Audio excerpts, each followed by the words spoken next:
కృపను బట్టి వందనాలు స్తోత్రాలు చెల్లిద్దాం. ఎన్ని కార్యాలు, ఎన్ని అద్భుతాలు, ఎన్ని దీవెనలు, ఎన్ని ఆశీర్వాదాలతో దేవాది దేవుడు అలనాడు ఇజ్రాయేలును తీసుకురావడానికి దేవుడు మోషేని వాడుకున్నాడు. ఈ రోజు నా జీవితానికి కావలసిన ప్రతిదాన్ని సాక్ష్యంతో సహా నిలబెట్టడానికి దేవుడు మనకు అనుగ్రహించిన గొప్ప కృప ఏంటి అంటే కీర్తనలు 90వ అధ్యాయము 1వ వచనం చూద్దాం. కీర్తనలు 90వ అధ్యాయం 1వ వచనం. ప్రభువా, తరతరముల నుండి మాకు నివాస స్థలము నీవే. పర్వతములు పుట్టక మునుపు, భూమిని లోకమును నీవు పుట్టింపక మునుపు, యుగయుగములు నీవే దేవుడవు.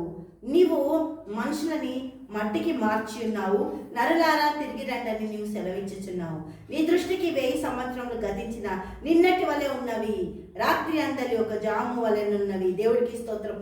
ఎన్ని రోజులు గడిచినా కూడా ఒక రోజులాగే ఉందంట. ఇప్పుడు మనము 6000 సంవత్సరాలలో ఉన్నాం. దేవుడికి మహిమ కలుగును గాక కదా. అంటే 6 రోజులు దేవుడికి అయినట్టు. ఒక దినం 1000 అంటే 6000 సంవత్సరాలు గడిచినాయి కాబట్టి మనము 6వ రోజులో ఉన్నట్టున్నాం కదా. దేవుడికి మహిమ కలుగును గాక. 7వ రోజు రావాలి, విశ్రాంతి దినం రావాలి. మనకి విశ్రాంతి దినంలో మనం ప్రవేశించాలి. దేవుని రాకడకు మనం సిద్ధపడాలి. దేవుడికి మహిమ కలుగును గాక. వధువు సంఘముగా మనం ఎప్పుడైతే తయారైతామో ఆయన ఏమంటుడు, తరతరాలకి నువ్వే మాకు ప్రభు, వేరే ఆధారం లేదు, వేరే మార్గం లేదు. కాబట్టి తరాలను తయారు చేసే బాధ్యత దేవుడు మనకి అనుగ్రహించిండు. దేవుడికి మహిమ కలుగును.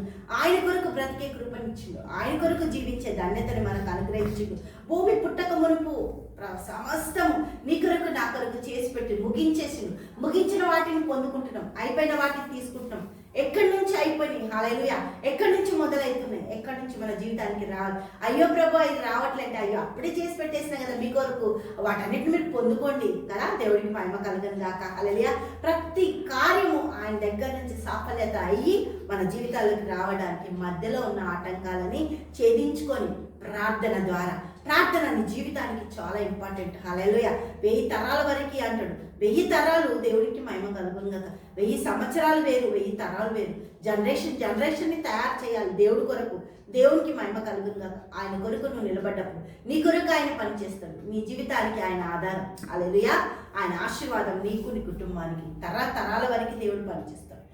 తండ్రి యేసయ్యకి మా స్తోత్రాలు. గొప్ప అద్భుత ఆశ్చర్యకారాలు చేస్తుంది తండ్రి.